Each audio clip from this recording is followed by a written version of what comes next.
Kaabang-abang ang bawat eksena sa action revenge drama na Lavender Fields. Kaya naman po ngayong umaga, kukumustahin natin ang first ever role niya. Tama ba? First ever kontrabida role.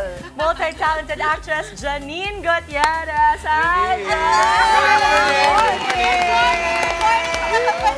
Uy, ang sweet naman ni Iris. Oh my gosh! Mahirap bang gumising ng maaga? For you? Well, not for you. Very happy to be here. Ay, salamat naman.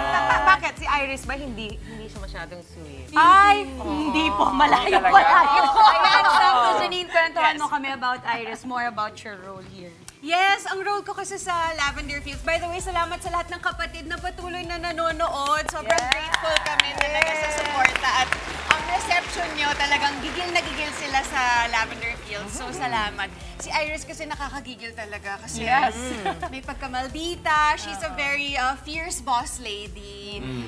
And her husband fell in love with another woman. At doon nag-uumpisa yung kwento nila ni Lavender Fields. Kinuha ng asawa niya yung pera ng pamilya niya, binigay sa kabel. Okay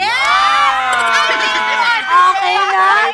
Ang galing eh, di ba? Pag di ka talaga nagigil.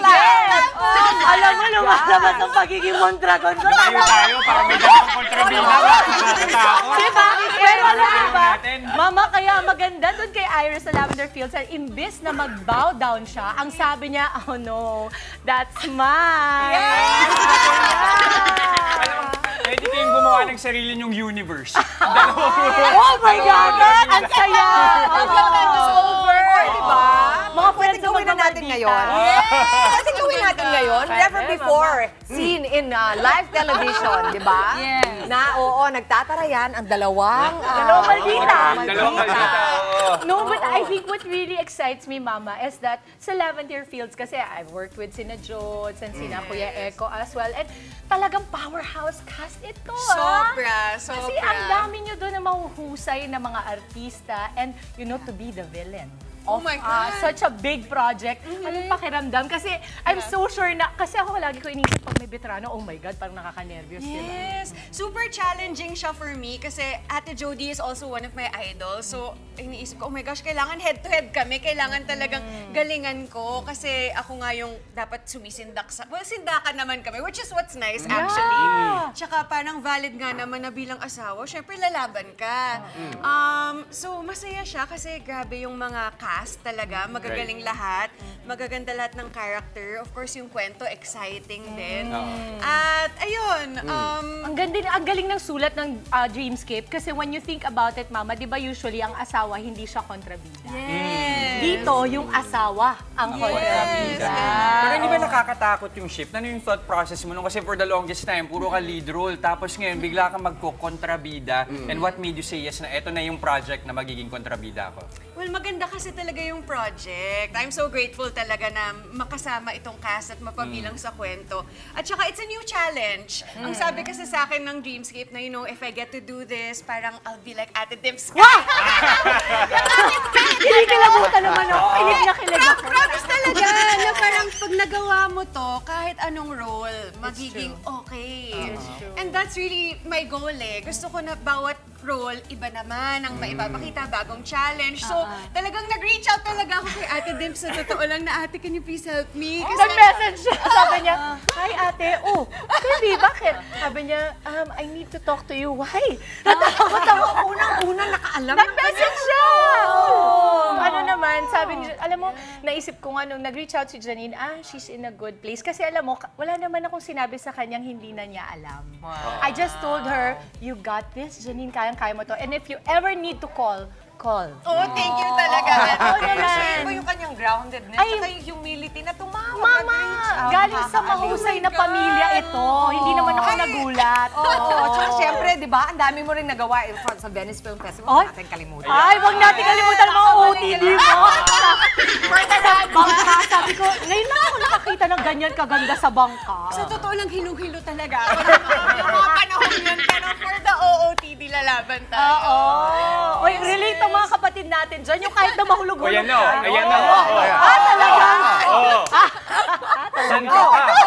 Tingnan mo, ang ganda niya sa bangka, di ba? Sabi ko, ganda experience sa Venice? Sobrang saya. Kasi so many of the Hollywood actors I look up to, nandun din sila. Sino para ang mga sa nakita mo? Si Julianne Moore. Wow! Sila yung mga nasa red carpet before us. Pero nag-premiere din yung pelikula ni Angelina Jolie, ni Nicole Kidman. So nakaka-proud lang na may pelikula din from the Philippines. You know, our small film, we shot it in Sampaloc sa Quezon. Tapos alongside those big films nagpe-premiere. So sobrang saya Anong talaga. reception nila din sa pelikula niyo?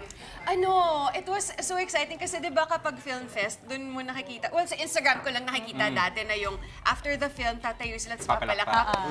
Dun ko lang na-experience, so sobrang saya pala. And then, syempre our film is in Tagalog, Filipino, pero talagang 4 hours pa yung pelikula, pero they all clapped after and read the subtitles.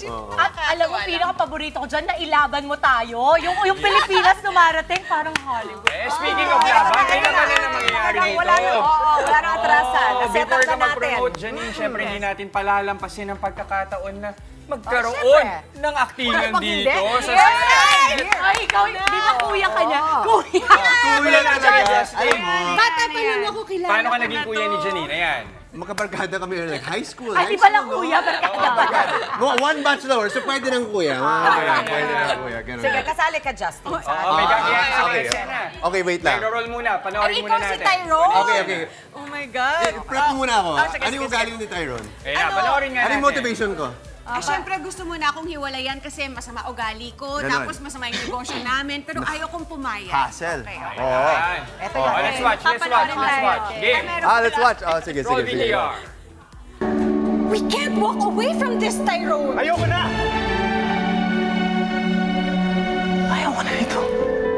Iiwanan mo ko? Ha? Kaya mo? Sige, subukan mo! Kaya mo? Sumagot ka! Iwanan mo ko? Ha?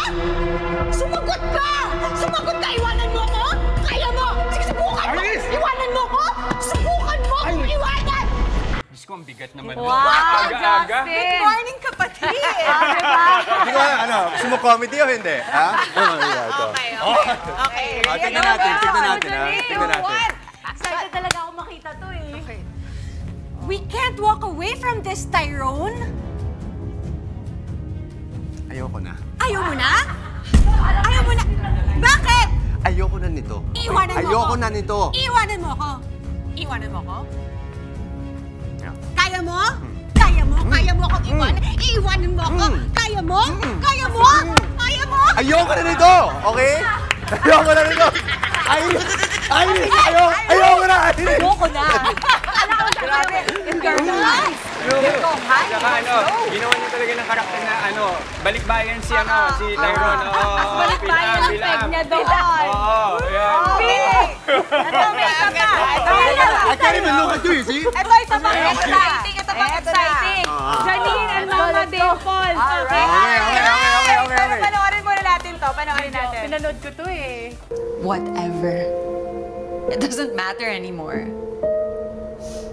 All that matters to me now is getting even with that mistress of his.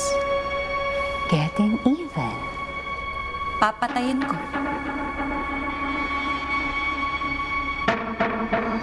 Hindi mo ba naisip gawin yon dun sa babae ng ex mo? Makakapatay rin siguro. Right? Cheers! Cheers! Ganda. Janine, dito ka. Okay. Dapat may paano to eh. Ready? Yes. Okay. You know what? Whatever. It doesn't matter anymore. All that matters to me now is getting even. Getting even. Papatayin ko. Hindi mo ba naisip gawin yun sa kabit ng ex mo? Makakapatay rin siguro ako, no? Right? Cheers! Cheers.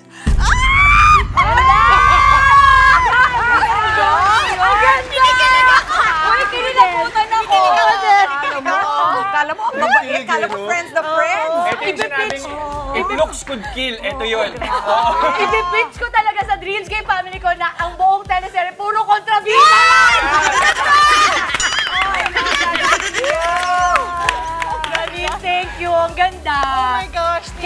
say I'm so proud with all that you are doing right now. Napakahusay. Very, very, very proud of you. Thank you so much, Ate Debs. It means so much to me talaga. I look up to you talaga. So thank you, thank you. Thank you. Eto na. Janine, imbitahan natin sila. I'll take your Akin time. na. Mga props. Thank you for the props, by the way. Yes, mga kapatid, maraming salamat po talaga sa mainit niyong pagtanggap sa Lavender Fields. Nako, simula pa lang ito at mas hindi nyo dapat bibitawan ang mga susunod na tagpo sa Powerhouse Drama of 2024. Ito ang tanong, tuluyan na kayang makuha ni Lav ang loob ni Iris at mahanap na kaya ni Iris si Jasmine Flores? Nakaharap lang niya no? Kainuman pa niya. So, abangan yan sa Lavender Fields, 8:45 p.m. po, gabi-gabi sa Todo Max Primetime 5. Thank you so much, mga kapatid! Mga kapatid, Dimples Romana po, kumpletuhin ang inyong umaga ng mga kwentong puno ng inspirasyon. Salubungin po ang bawat araw ng may ngiti at pag-asa. Kaya't mag-subscribe na po at mag-follow na sa aming social media pages ng News 5.